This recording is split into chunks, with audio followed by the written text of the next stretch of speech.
Bismillahirrahmanirrahim. Assalamualaikum warahmatullahi wabarakatuh and greetings. Today we will be discussing on the topic of the Khilafah or Rashidun. Before we get started on the forming caliphates, let us dive into the beginning of the Khilafah system. The beginning of Khilafah system. After the death of the Muslim Prophet Muhammad sallallahu alaihi wasallam in 632 Common Era, the Muslim community of Arab was led by a Khalif. The Caliph was to be a spiritual and political leader, elected by his fellow Muslims. From 632 to 661 Common Era, under the Rashidun Caliphate, the Muslim community elected Caliphs who were close associates and extended family members of the Prophet.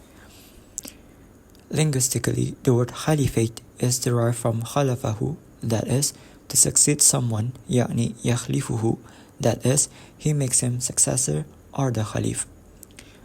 Technically, it means administering the affairs of people in this worldly life according to the Sharia of Allah. Under the Rashidun, the state expanded rapidly out of Arab. The neighboring Byzantines and Persians were vulnerable. Weakened by plague wars and encroaching Central Asian groups, these empires weren't able to put up much of a fight. The Arab soldiers, mostly nomadic, were more resistant to plague. Many had served in Byzantine and Persian militaries and knew just how to exploit these weaknesses to conquer a lot of new land really fast. Following the passing of Prophet Muhammad ﷺ in 632 Common Era, Abu Bakr as-Siddiq was chosen as the first Caliph. His leadership was marked by justice, humility, and adherence to Islamic principles. He upheld the Prophet's teachings and ensured the unity of the Muslim Ummah during a challenging period. Abu Bakr's full name is Abdullah ibn Uthman ibn Ameer ibn Amr ibn Ka'b ibn Sa'id ibn Taym ibn Murrah ibn Ka'b ibn Lu'ay ibn Ghalib al-Qurashi at-Taymi. He is commonly known by his kunya Abu Bakr ibn Abi Quhafa as-Siddiq, which draws from the word Bakr, meaning young camel, and was later called as-Siddiq, and was known by the title among later generations of Muslims. Abu Bakr was not his real name. He acquired his name later in life because of his great interest in raising camels. Before embrace of Islam, his real name was Abdul Ka'b, yani slave of Kaaba, which the Prophet later changed to Abdullah, which means slave of God. He was called as-Siddiq, or the truthful, by the Prophet Muhammad ﷺ after he believed him in the event of Isra and Mi'raj when other people didn't, and only confirmed that this title several times. He was born in Mecca on October 27, 573 Common Era, to a rich family in the Banu Taym clan of the Quraysh tribe, and died in 23rd August 634 Common Era. As Khalif, Abu Bakr succeeded to the political and administrative functions previously exercised by the Prophet Muhammad ﷺ, since the religious function and authority of prophethood ended with the prophets. He ruled over the Rashidun Caliphate from 632 to 634 Common Era, when he became the first Muslim Caliph following the Prophet's death. Many Arabian tribes that had joined Islam during the Prophet's life began to waver after his death. In various regions of Arabia, revolts and defections broke out, threatening the unity of the young Muslim nation. Some tribes refused to pay the zakat to the new central authority, while others followed new leaders who falsely claimed prophethood, such as Musaylima in Yamama and Tulayha in Central Arabia. Collectively, these uprisings are known as the Rida Wars or Wars of Apostasy. The very survival of Islam's nascent state was at stake. Despite the gravity of the challenge, Abu Bakr stood firm with unshakable faith. He was determined to preserve the religion and rule of law across Arab. When some companions, including the formidable Omar, suggested leniency or postponing battle against the tribes refusing zakat, Abu Bakr emphatically disagreed. In a famous incident, Omar questioned how Abu Bakr could fight fellow Muslims who still professed faith but balked at paying zakat. Abu Bakr replied that worship and charity go hand in hand, and he swore by Allah to fight anyone who tried to separate the two obligations. Abu Bakr successfully led campaigns to suppress the Rida Wars, ensuring the stability of the Islamic State. His leadership saw the Muslim army expand in regions like Persia and Byzantine Empire, laying the foundation for future conquest. His support for military leaders like Khalid ibn al-Walid proved instrumental in securing victories. Preserving the Quran. One of Abu Bakr's greatest contributions, and arguably a miracle in its own right, was the compilation of the Quran into a unified written manuscript. During the life of Prophet Muhammad ﷺ, the verses of the Holy Quran were primarily preserved in the memories of the companions and in scattered written materials, such as parchment, palm stalks, and bones. The Prophet had several scribes write down revelations, but there was no single compiled book between two covers.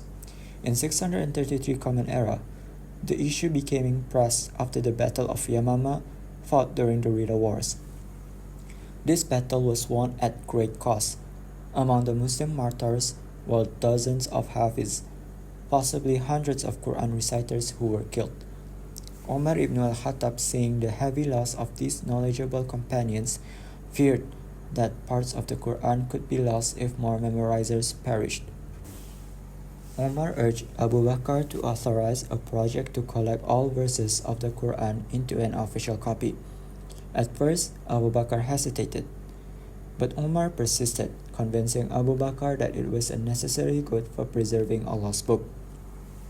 Finally, Abu Bakr's heart opened to the idea, and he agreed it must be done. This decision shows Abu Bakr's wisdom, where he was firm on principles but also understood when adaptation was needed for the greater good of the Ummah. Abu Bakr entrusted the task to Zayd ibn Thabit, a young but highly respected companion who had served as one of the Prophet's scribes. They collected verses written on palm leaves, leather, bones, and stone tablets and cross-checked them with the oral recitations of reliable memorizers. The effort was thorough and done in the public eye to ensure consensus on authenticity. In the end, the entire Quran, exactly as revealed to the Prophet Muhammad ﷺ, was compiled into a master copy called a Mushaf. This was perhaps the most important scholarly project of Abu Bakr's era. In summary, Abu Bakr's leadership was a living example of Islam in action. He combined tenderness of heart with strength of resolve, deep spiritually with effective governance. For Muslims today, he remains a model of a true believer entrusted with power, a person who did not let power corrupt him, but instead used it to establish truth and justice. Umar al-Khattab.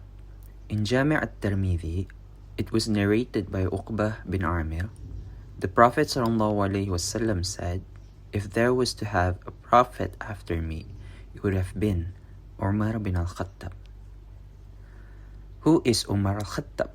Umar al-Khattab was the second Caliph of Islam, successor of Abu Bakr radiallahu anhu. He was entrusted by Abu Bakr to be the second Caliph of Islam. Umar, also known as Al-Faruq, the one who distinguishes between truth and falsehood.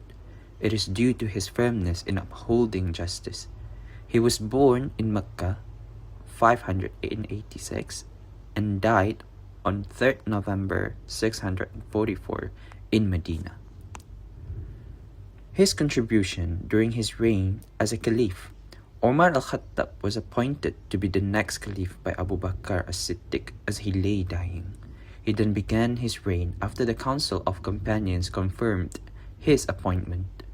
Umar al-Khattab was known for his unwavering character.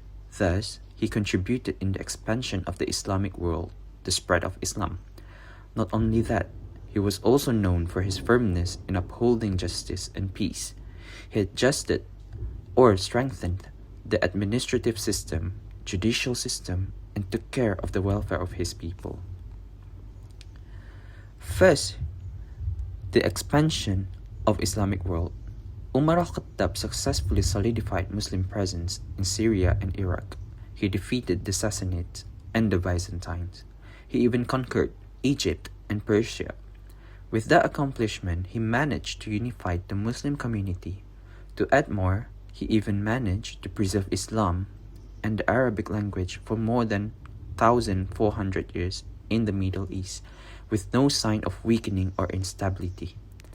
Second, administrative reforms. He established equality before the law. It means the law will show no favoritism between a caliph and a common people. He also established night patrol system to ensure welfare reach his people. He also strengthened the judicial system whereby the judges are independent from any biases. Third, economics reforms. He established a new tax collection, يعني kharaj, to ensure fairness and prevent exploitation. A diwan system was put in place by Umar. It is a body which it was built to maintain records of government income and so forth. The other contributions. In addition, he inaugurated the Islamic Hijra calendar that is still used until now. Uthman ibn Affan. So, early life and background. Uthman ibn Affan full name is Abi al-As ibn Umayyah. He was born in 576 CE in Mecca into the wealthy and respected Banu Umayyah clan of Quraysh. His father, Affan, was a successful merchant, and his mother, Arwa bint Quraysh, was related to the Prophet's maternal family. Uthman grew up known for his intelligence, politeness, honesty, and modesty. Even before Islam, he avoided idol worship and alcohol. He was also admired for his gentle and refined character. The titles and names of Uthman. Uthman is best known as Uthman ibn Affan, but he also had a nickname which is called Dhun Nurain, meaning the possessor of two lights. This title was given to him because he married two daughters of Prophet Muhammad sallallahu alaihi wasallam. The first wife of Uthman is Ruqayyah, and the second wife Kalthum. He married Kalthum after the death of Ruqayyah. No other man in Islamic history has shared this honor. He is also recognized as the third caliph of the Rashidun era and one of the 10 promised paradise.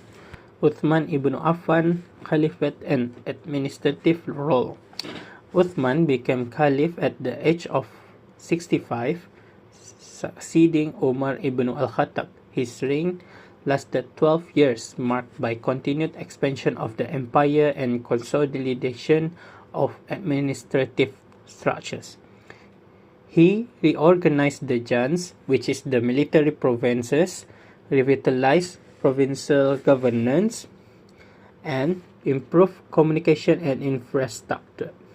Although some of his appointments, especially members of the Umayyad clan, were controversial, they aimed to maintain unity and stability across vast territories.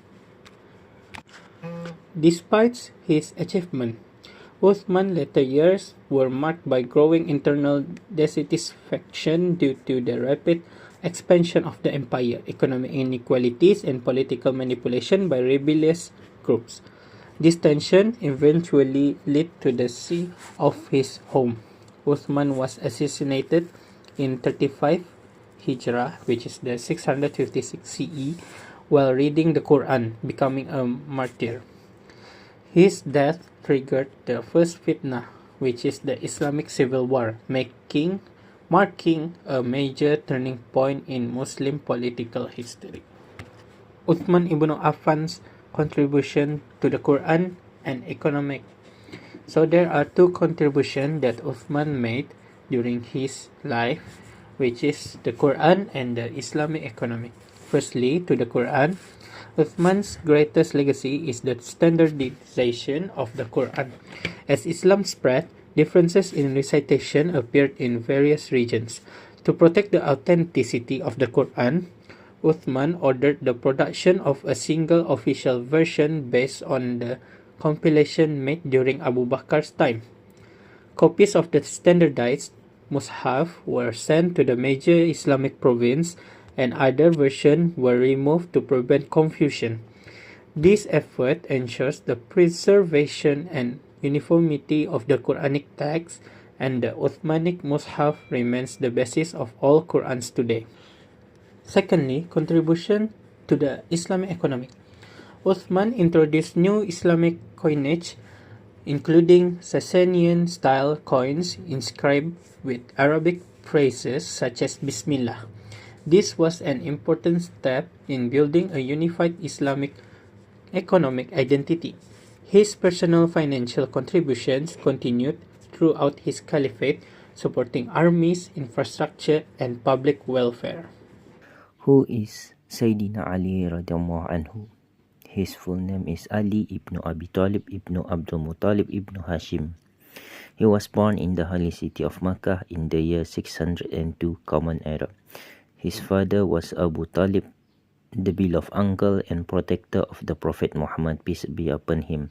His mother's name was Fatima binti Asad. He was honored to marry Fatima az-Zahra, the beloved daughter of the Prophet Muhammad, peace be upon him. He was martyred on the 17th of Ramadan in the year 40 after Hijrah, which corresponds to 661 Common Era in Kufa, Iraq. His assassin was al-Khawarij named Abdul Rahman ibn Muljam. Ali radiallahu anhu was known by several honorable titles that reflect his character. First one, Asadullah, the Lion of Allah, for his unmatched bravery. Al-Murtada, the one with whom God is pleased. Abu Turab, the father of those unnamed affectionately given by the Prophet. Bab al-Ilm, the gateway to knowledge for his profound wisdom and scholarship.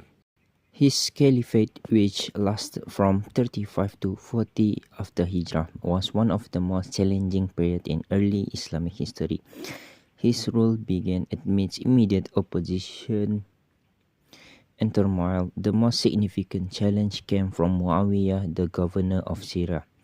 The primary point of contention was the assassination of the previous caliph, Uthman radiallahu anhu. Ali's failure to immediately apprehend and punish the killer caused widespread anger and became the catalyst for civil conflict.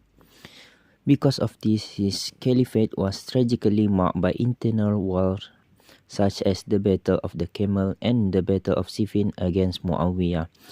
This conflict halted the further expansion of the Muslim Empire. To be closer to the center of this conflict, he moved the capital of the caliphate from Medina to Kufa in Iraq. Ultimately, the strife culminated in his assassination by al-Khawarij in 40 after Hijrah. His death was a profound loss. After his martyrdom, Muawiyah took power and established the Umayyad dynasty, marking a new chapter in Islamic governance. Long before his caliphate, Ali radiallahu anhu was defined by his unwavering principle and his close companionship with the Prophet.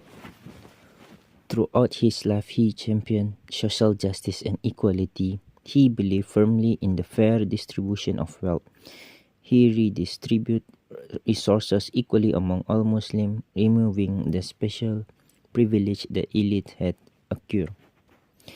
Anti-corruption. He had zero tolerance for corruption. He dismissed officials who abused their power and enforced a system of merit-based appointment, ensuring that the most capable people held positions of responsibility. Knowledge. As his title Bab al-Ilm suggests, he was a walking encyclopedia of prophetic wisdom. He deeply emphasized education, scholarship, and the pursuit of knowledge as a cornerstone of faithful society. And lastly, unity preservation. He took up arms in civil wars not for personal gain but to maintain a unified Muslim state under a just and legitimate leadership, believing unity was paramount for the Ummah survival. And that concludes our discussion on the four Khilafah al-Rashidun. Thank you everyone for your attention and for staying until the end.